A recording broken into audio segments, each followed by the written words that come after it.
Welcome to Public Profiles, a show for public servants who can do good for our country. My name is Jean Kylie for Just Vibin. Ngayon naman ay makakapanayam natin ang isa sa mga kumakandidato bilang isang senador, isang abogado, dating tagapagsalita ng Pangulo, former Executive Secretary of the President at isa sa mga kilala sa larangan ng serbisyo publiko. Walang iba kundi si Attorney Vic Rodriguez. Maraming salamat, Jean, sa pagkakataong ito at magandang araw po sa lahat ng Pilipinong nakasubaybay. Magtungo tayo sa una nating katanungan. So, Attorney Vic Rodriguez, una po sa lahat, kung kayo po ay mahahalal bilang isang senador, ano po ang tatlong pangunahing panukalang batas ang agad ninyong isusulong? Unang-una nating isusulong, tayo ang magiging bibig, mata, tenga at tagapagsalita ng mamamayang Pilipino sa Senado. Babantayan natin yung taunang national budget. Dahil ako'y naniniwala, yung national budget yan, yung alpha and the omega, yan ang simula't katapusan, ang simula't dulo ng lahat ng korupsyon na nagaganap sa ating bansa. Pangalawa, habang taon-taon natin binabantayan yung ating taunang budget, aking isusulong ang pag-amyenda sa plunder law o yung batas laban sa mga mandarambong at pandarambong. Dahil sa kasalukuyan, Jean, bago makasuhan ang isang tiwali at nagnanakaw na opisyal ng pamahalaan, kinakailangan muna ang nananakaw niya ay hindi bababa sa 50 million pesos. Ito'y isang malaking kalokohan sapagkat habang tayo ay ninanakawan, hindi man tayo makapagsampa o makapaghabla ng plunder hanggat hindi umaabot sa 50 million pesos ang nananakaw. Kanya aking ipapanukala ang pag-amenda sa plunder law from 50 million pesos, ibababa natin ito ng 1 million pesos na lamang. At pangatlo, aking isusulong pag nagawa na natin itong pag-amenda sa plunder law from 50 million to 1 million, ang gagawin nating pangatlo, isusulong ko ang pagbabalik ng death penalty bilang kaparusahan sa dalawang kaso lamang, mga kababayan. Unang-una, sa kaso ng plunder, na kung sino man ang mahatulan at mapapatunayan na nagnakaw sa ating mga Pilipino, ang kaparusahan ay death penalty. Pangalawang kaso ay ang kaso ng droga na siyang kasasangkutan ng taong gobyerno, elected man or appointed, at ng mga banyaga, foreigner or alien. Ito yung tatlong pangunahing batas na ating isusulong bilang senador ninyo. Mukhang maganda nga po yan, Senator. Oh, grabe. Ngayon naman po magtungo tayo sa ating pangalawang katanungan. Sa ating pangalawang katanungan, paano ninyo tutugunan sa pamamagitan ng batas ang mga sumusunod na usapin? Una, ang political accountability ng mga lingkod bayan. Ang ikalawa naman, ang programang makakatulong sa economic recovery ng mga mahihirap. At ang pangatlo, paano ba maipagtatanggol ang soberanya ng Pilipinas? Yung number 2 at number 3, unahin natin sapagkat yan tila magkapatid yung tanong na yan. Ating sisimulan ang lahat ng yan sa ating taunang budget. We have to address the issue of inflation. At pagka nag-uusap tayo sa inflation, ang kinakailangan numero 1 na nagpapatupad ng bagay na yan ay ang gobyerno. But sa kasalukuyang Marcos Jr. administration, hindi natin matutugunan ang tamang sagot sa inflation sapagkat the Marcos administration keeps on spending more than what we have. Higit na malaki yung ginagastos ng magarbong Marcos administration kesa sa buwis na nakokolekta ng kanyang administrasyon. At para malabanan natin ang inflation, kinakailangan magpatupad ang pamahalaan ng fiscal discipline, kinakailangan magkaroon ng austerity program or austerity measure, at kinakailangan maghigpit tayo ng sinturon or belt tightening. Huwag na natin isulong yung mga proyekto na hindi naman talaga primary na intensyon o layunin ng gobyerno. Kagaya ng mga walang katuturan na ayuda na ginagamit nila sa cover na AKAP or AYICS. Hindi yan ang trabaho ng national government. Hayaan na natin yung mga local government magpatupad ng ayuda kung gusto man nila. Because let's face it, at the end of every year, ang national government ay laging deficit.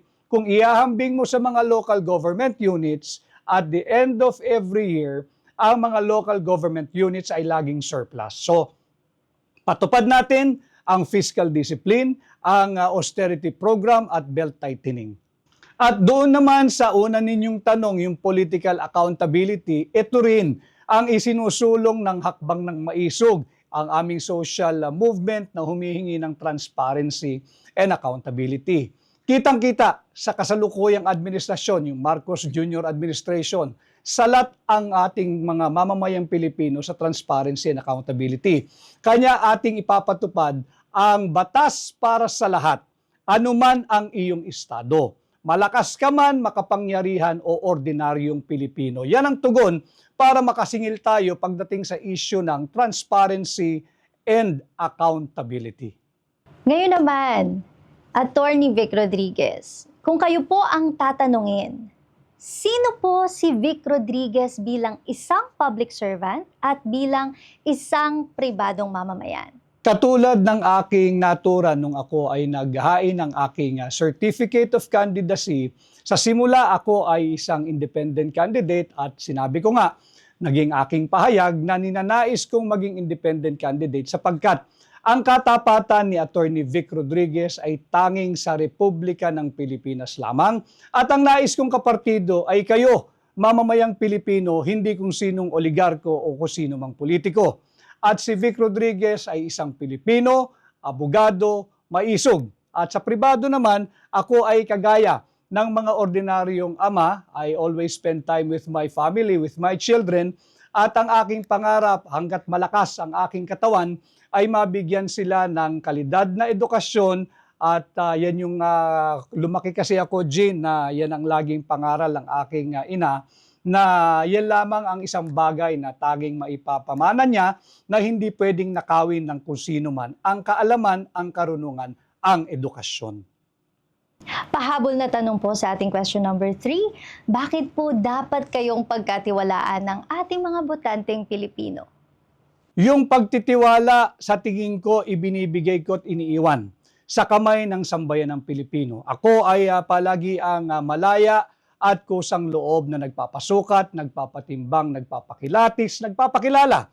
At ang lagi kong sinasabi, kung sa tingin ng sambayan ng Pilipino, kung sa tingin po ninyo, ako ay nararapat at karapat dapat mapahiram ng inyong sagradong mandato at tiwala, tulungan po ninyo ako maging senador ninyo.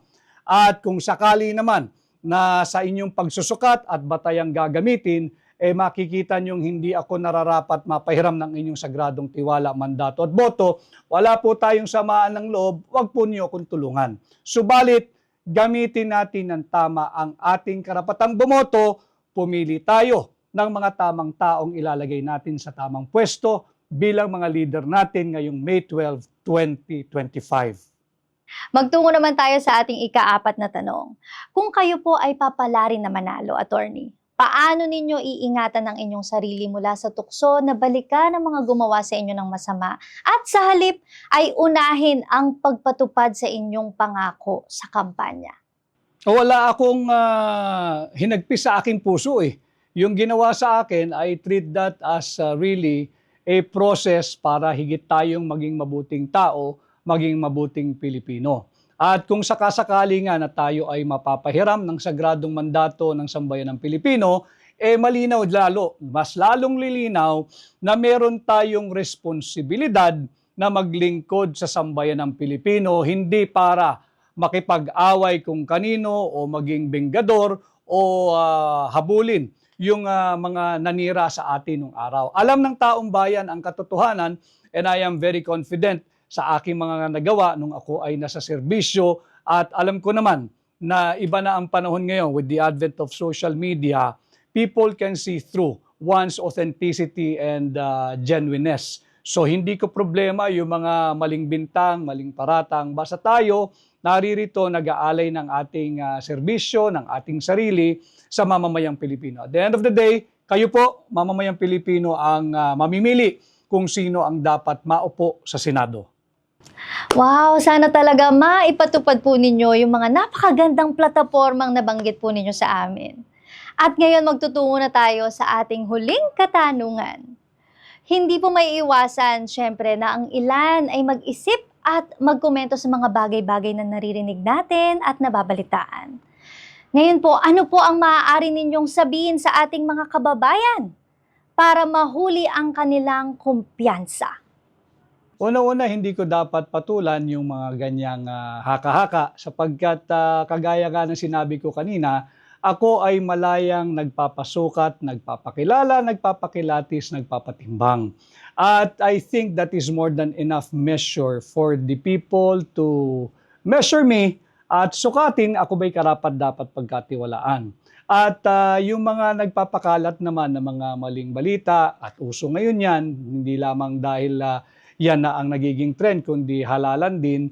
Alam mo ninyo, kahit hindi ako sang-ayon sa inyong sinasabi, ipagtatanggol ko hanggang aking kamatayan ang karapatan ninyong magpahayag, tama man o mali. At yan ang aking pananaw sa mga ganyang kwento, ganyang paninira o ganyang chismis. Subalit, at the end of the day, it's the people.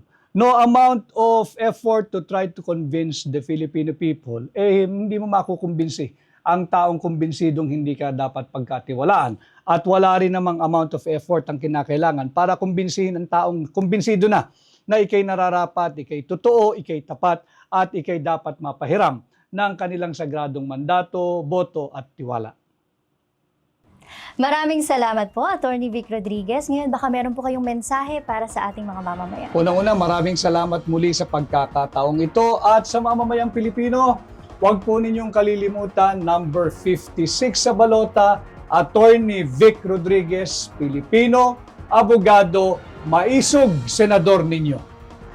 Maraming salamat po, Attorney Vic Rodriguez. At sa ating mga manonood, tandaan po natin, kilalanin muna bago iboto.